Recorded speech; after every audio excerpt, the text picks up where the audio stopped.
penceresi aradı her yerine bayılıyorum.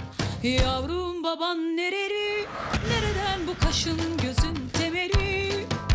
Sana neler demeli, ay seni çıtır çıtır yemeli. Anam babam aman kaçın kurası, bu ne baş belası, bu gönül kirası. Anam babam aman kaçın kurası, bu ne baş belası, bu gönül kirası.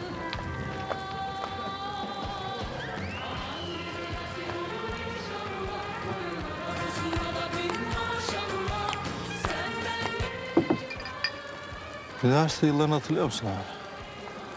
O gittiğimiz kocaman binada çalışmanın hayalini kurardık.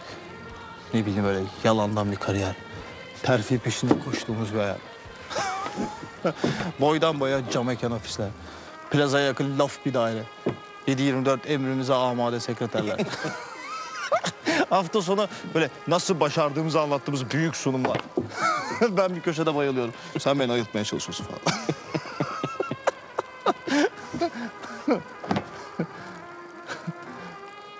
Bugün tekrar hatırladım İstanbul'u. Bu şirket ortamlarını falan. Hiç bana göre değilmiş. Bir yerde bir şey oldu ama. Bir şey oldu ve biz çiftçi olduk oğlum. İyi ki de öyle oldu. Boş ver. İyi ki de öyle oldu.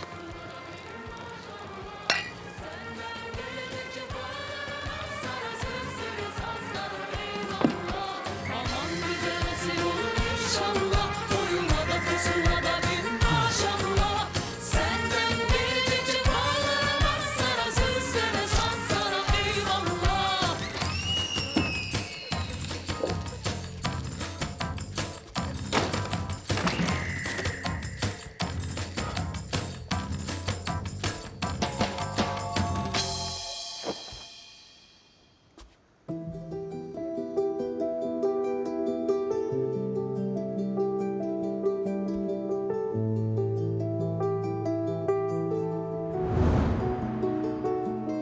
Hadi Yaman, hadi. Hadi biraz daha gayret. Evet. Halan aradı bu sabah. Sana köyden bir kasa kiraz yollamış. Sen çok severmişsin. Hadi, hadi bir adım daha at. Halan için. Bravo. Abin Saffet de video mesaj yolladı. Ama şimdi izletmeyeyim, biraz duygusal bir mesaj. Keşke beni de öyle seven bir abim olsaydı. Hadi 2 adım da abin için at. Evet, yeni rekorun hayırlı olsun. Yürüyeceksin sen. Buradan yürüyerek çıkıp gideceksin.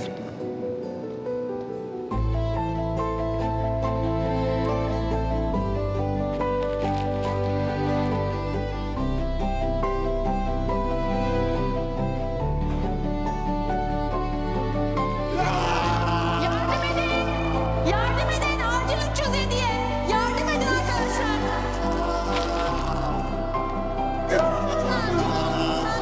Kaldıralım hastamızı. Çekelim. Hemen yatağa koyalım hastayı. Sakin ol Yaman. Dikkatli dikkatli. Dikkatlice yatağa yatıralım. Yatırdık. Ayaklarını uzatalım. Kollarını tutalım. Bir sakinleştirici yapacağım şimdi. Sana iyi olacaksın, tamam mı?